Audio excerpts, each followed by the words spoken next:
بسم اللہ الرحمن الرحیم۔ آج 8 اکتوبر اس سانے کی یاد دلاتا ہے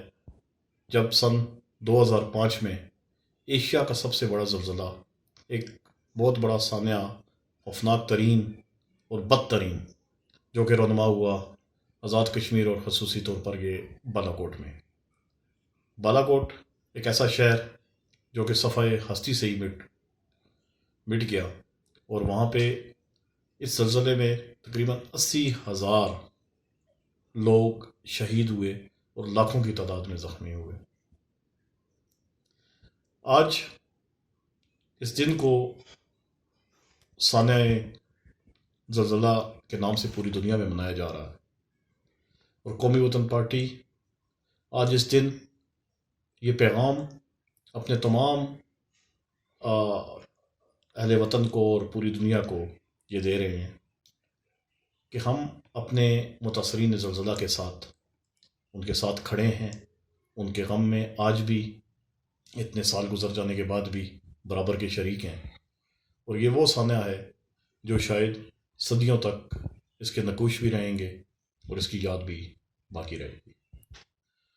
افسوس کا مقام یہ ہے کہ آج 15 سال گزر گئے ہیں اس سانحے کو، لیکن آج بھی متاثرین زلزلہ انتہائی نگفتہ بے حالت میں ہیں۔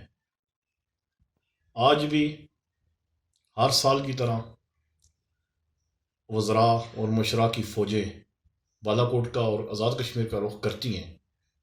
تقریریں کرتے ہیں، فوٹو سیشن کرتے ہیں، متاثرین زلزلہ کی بحالی کے وعدے کرتے ہیں، اس وعدوں کو دہراتے ہیں اور واپس چلے جاتے ہیں، اور پھر وہ وعدے اور وہ یقین دہانیاں دوبارہ سے فائلوں کی نظر ہو جاتی۔ بڑے افسوس کا مقام ہے اور انتہائی دکھ کی یہ گھڑی ہے کہ آج 15 سال بعد بھی جو متاثرین زلزلہ ہیں وہ آج بھی اپنے حقوق کے لیے در در کی ٹھوکریں کھا رہے ہیں۔ ہم سمجھتے ہیں کہ یہ پچھلی حکومتوں کی اور اس حکومت کی یہ نالائکی ہوگی، یہ ناکامی ہوگی اگر وہ ان کی داد رسی نہیں کریں گے۔ ہم مطالبہ کرتے ہیں کہ اتنا عرصہ گزر چکا ہے، اب یہ فوٹو سیکشنوں پر اور یعنی کہ دعووں تک اور تقریروں تک ان معاملات کو نہ چھوڑا جائے، بلکہ متاثرین زلزلہ کی بحالی کے لیے عملی اقدامات اٹھائے جائیں۔ اسی طرح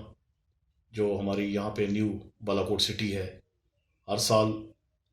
جب 8 اکتوبر کے قریب ٹائم آتا ہے تو ان کو بلا لیا جاتا ہے، ان سے وعدے وعید کر لیے جاتے ہیں، لیکن اس کے بعد پھر سر تھانے کی نظر ہو جاتا ہے۔ ہم مطالبہ کرتے ہیں اس موقع پر کہ آپ اس مسئلہ کو سیریسلی لیں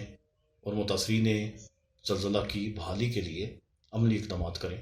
اور یہ جو نیو بالا کوٹ سٹی ہے اس کا بھی جو مسائل ہیں ان کو فی الفور حل کیا جائے۔ میں آخر میں ایک دفعہ پھر دعا گو ہوں کہ جتنے شہداء تھے زلزلہ کے، اللہ تعالیٰ ان کے درجات بلند فرمائیں، انہیں جنت الفردوس میں اعلیٰ مقام عطا فرمائیں، اور جو زخمی تھے اور جو باقی ان کے خاندان کے دیگر افراد تھے، اللہ تعالیٰ ان کو صبر دیں، استقامت دیں، اور جو متاثرین زلزلہ ہیں آج تک جو بحالی کے منتظر ہیں، ہم انشاءاللہ ان کے ساتھ کھڑے ہیں، ان کی آواز کے ساتھ ہماری آواز شامل ہے، اور ان کے حقوق ملنے تک انشاءاللہ ہم ان کے ساتھ شانہ بشانہ کھڑے رہیں گے۔